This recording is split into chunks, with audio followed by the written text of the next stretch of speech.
सदगुरु जोगी पीर धाम से जानेंगे कि शिव भक्ति से हमें मोक्ष मुक्ति किन शर्तों से मिलता है।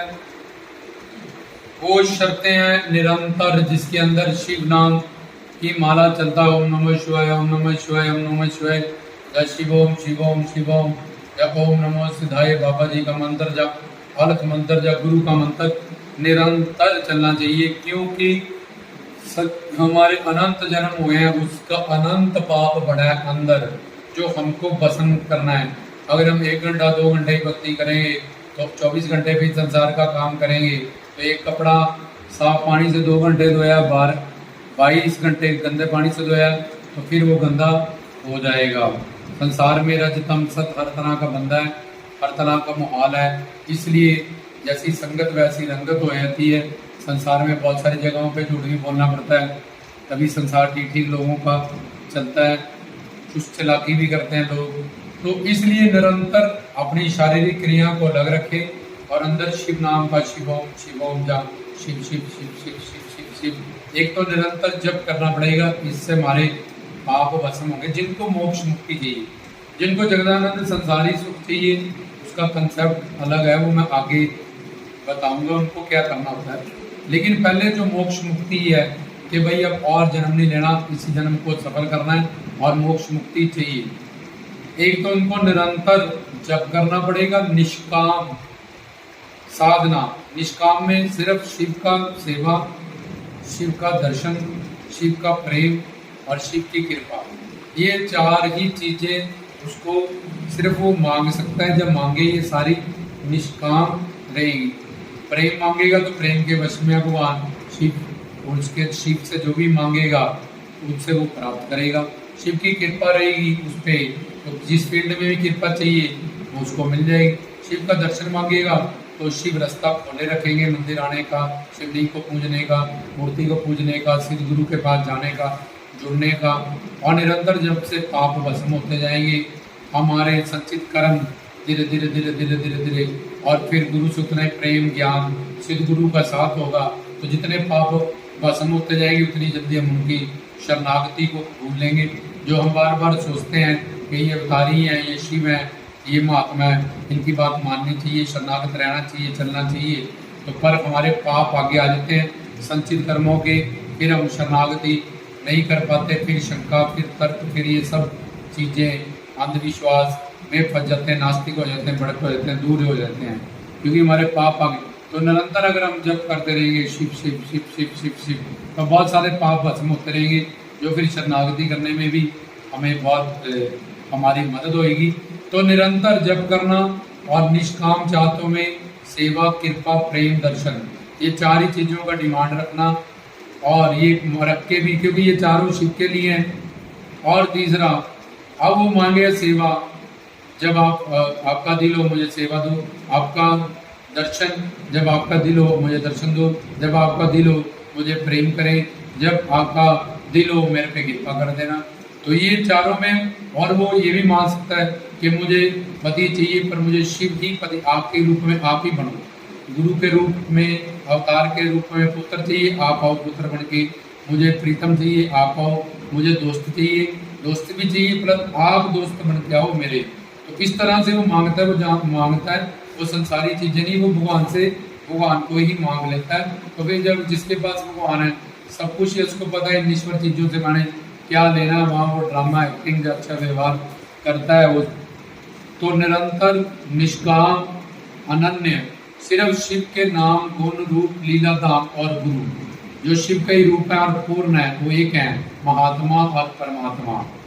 ये निरंतर निष्काम अनन्यता, तो उनके नाम, गुण, रूप, लीला, धाम, संत, संत मतलब पूर्ण गुरु, जो शिव का ही रूप है। निष्काम, निरंतर, अनन्यता प्लस गुरु भी पूर्ण हो। जैसा प्यार शिव से हो वैसे गुरु से हो। जब गुरु को ही, शिव को गुरु के रूप में वो कि मेरे गुरु हैं, गुरु ब्रह्मा, गुरु विष्णु, गुरुदेव महेश्वरा, ये शिव मुझे इस रूप में मिले हैं। जब जैसे शिव से प्यार करे वैसे गुरु से प्यार करे, दोनों भी एक बराबर, एक मान के भक्ति करे। जब गुरु को शिव मान के भक्ति करे, जब गुरु शिव से बड़े हैं ये मान के भक्ति करे, तीनों में उसकी शिव भक्ति सफल हो। तो हरि गुरु की भक्ति अनन्यता, जैसे शादी होती है, लड़के वाले भी गए लड़की वाले भी गए, एंड में लड़का लड़की रुकते हैं सिर्फ दोनों एक प्राइवेट रूम में, ऐसी अनन्यता भक्ति जिसको मोक्ष मुक्ति चाहिए उसको अपनी भक्ति को अनन्य करना पड़ेगा। संसार से चाहे वो भी व्यवहार करे, ड्यूटी करे, लेकिन मन अंतःकरण में सिर्फ, क्योंकि शिव कहेगा मैं नंदी, मेरे साथ मेरे नंदी, मेरे साथ मेरे शिवगण है, मेरे साथ पार्वती है, मेरे इतने अवतार हुए हैं, वो सारे हैं मेरे संत महात्मा, मेरे भक्तजन है।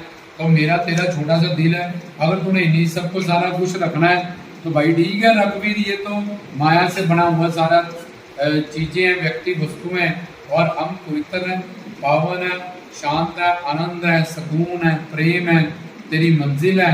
तो ठीक है अगर हमें रखना है तो ये है ना कि घर में पत्नी ने नहीं कहा मां को निकाले, मां ने नहीं कहा इसको निकालो, सब छोटे से दिल में बसे हुए हैं। तो वो सब मायावी हैं, सब काम क्रोध लोभ अहंकार के अधीन है, सब मंगते हैं, सब 84 लाख में भड़काने वाले। इसलिए तो ये ना कहे कि कल्ला मैंने शर्त रख दी कि कल्ला मुझे रखो, मेरे नाम को रखो, गुण को रखो, रूप को रखो, लीला को रखो, दाम को रखो, संतों को रखो, ये मेरा रखो इतना बड़ा परिवार, मैं कर क्या रहा हूँ कल मुझे। ये सब पवित्र चीजें हैं, ये सब पवित्र रह रहे हैं, भक्ति शक्ति से सुख शांति प्रेम आनंद की चीजें हैं। तो तू अपना ही इतना बड़ा संसार, ये संसार जब तू मेरे तरफ आता तुझे रोकता ना, तेरा पति, तेरी पत्नी, तेरे रिश्तेदार सारे। इसलिए हम भी रोकते हैं कि जब हमारे साथ रहना है तो अनन्यता के में रहो, हमारे नाम गुण रूप लीला धाम में रहो, ये सारी पवित्र चीजें हैं। तभी हमारा प्रेम, हमारा स्पर्श, हमारी करीबी, हमारा तीनों लोक में साथ और हमारा सनातन उस भाव में तुम रिश्ता प्राप्त कर पाओगे। तो ये था मोक्ष प्राप्ति। मोक्ष होता है शिव की ज्योत में मिल जाना, और मुक्ति होती है शिव के लोक में रूप, शिव जैसा रूप मिल जाना, शिवगण बन के जो शिव भक्त है उनको धरती पर लेके वहां छोड़ना, शिव लोक में लोक, उनके लोक में रहना हमेशा को, सामीप उनकी अवतार लीला में कोई पाठ मिल जाना करने को, सात इष्ट अपने राधे इष्ट की तरह हमें भी ऐश्वर्य मिल जाना।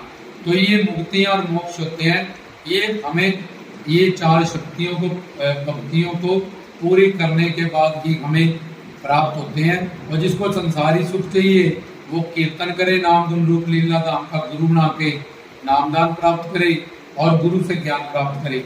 ये तीन भक्तियां वो करे तो उसको संसारी भी सब कुछ मिल जाएगा। लेकिन अगर उसको मोक्ष मुक्ति चाहिए इसी जन्म में, वो मुक्त पहले पता नहीं चलेगा कि ये मुक्त हो चुका है, उसका जो प्रारब्ध में जीवन पड़ा है वो उसको भोग लेगा। अब उसके लिए सुख दुख सब कुछ प्रसाद की तरह, क्योंकि वो जो करने आया था वो कर चुका है।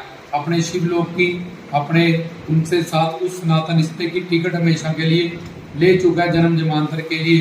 दुख की दुनिया से, जन्म मरण की दुनिया से, सुख शांति प्रेम आनंद की दुनिया का टिकट वो पा चुके हैं। उसके अंदर परिवर्तन होगा, उसके बाहर से नहीं, नाक मुंह नाक उसके वैसे ही रहेंगे। तो इस तरह से ये चार शर्तें जो पूरी कर देता है, अनन्यता, निष्काम, निरंतर और हरि गुरु को एक मानना, जब गुरु के रूप में शिव की पूजा करना, तो उनको मोक्ष मुक्ति इसी जन्म में मिल जाएगा। बाकी भटकते हैं और भटकते रहेंगे, क्योंकि इन सब ये सारी जो चीजें हैं ये केयर ऑफ चीजें हैं। कहिए क्या है? सुख कौन है? शिव। शांति क्या है? सत्यम शिवम सुंदरम। कौन है? शिव। सच्चिदानंद कौन है? शिव। तो हम संसार में जो भी कर रहे हैं ये सारा केयर ऑफ समान है शिव को पाने के लिए, सुख शांति प्रेम आनंद के लिए। तो वो अगर मोक्ष मुक्ति चाहिए उसके लिए बता दिया, संसारी जगदानंद चाहिए उसके लिए बता दिया। तो इन शर्तों को पूरी करें। जिसको भी मुक्ति मोक्ष मिला है उन्होंने इस शर्तों को पूरा किया है। तो ये शर्तें तभी पूरी होंगी जब तत्व ज्ञान पक्का आ जाएगा। एक एक बरीकी की बात तुम्हारे अंदर सुलझ जाएगी, सुलझने से प्रेम बढ़ जाएगा, अपनी प्रतिकाष्ठा परम चरम सीमा तक चला जाएगा ऑटोमेटिकली। जैसे 400 मील बॉल फेंकोगे तो वापिस आएगी, उससे आगे चलेगी तो ब्रह्मांड खींच लेगा। ऐसे ही 50% के ऊपर शरणागति जाने के बाद ऑटोमेटिकली जीव शरणागत होना शुरू हो जाता है। जैसे किसी का पानी उतरा हुआ है ऊपर से डाल दिया, जुड़ गया, अब वो आ गया नीचे का पानी। ऐसे ही तत्व ज्ञान सुनने से, प्रवचन एक एक चीज क्लियर करने से उनके प्रति प्रेम बढ़ जाता है। ज्ञान पाने के, जैसे ये अंगूठी 10 लाख की है, आप संभाल संभाल के रखेगा, चुम चुम के रखेगा, सिक्योरिटी रखेगा, पहन पहन के देखेगा, क्यों? क्योंकि उसको ज्ञान हो गया। ऐसे ही तत्व ज्ञान सुनने के बाद ही प्रेम परम चरम सीमा तक पहुंचता है, और परम चरम सीमा तक पहुंचते पहुंचते जो 50% को वो पार कर लेता है, तो फिर बड़ी आसानी से वो शिव के चरणों में, हरि गुरु भगवान के चरणों में भागता हुआ और दौड़ता हुआ शरणागत हो जाता है, और शिव शक्ति अपने सदगुरु से पा लेता है। जो उसका मानव चोले का लक्ष्य था वो पूरा आ जाता है, और हमेशा से शिव पिता परमात्मा के साथ जिस भाव से भी वो जुड़ा है, उससे उसका वो सनातन संबंध हमेशा के लिए जुड़ जाता है। ये है मोक्ष मुक्ति पाने की शिव भक्ति में शर्तें।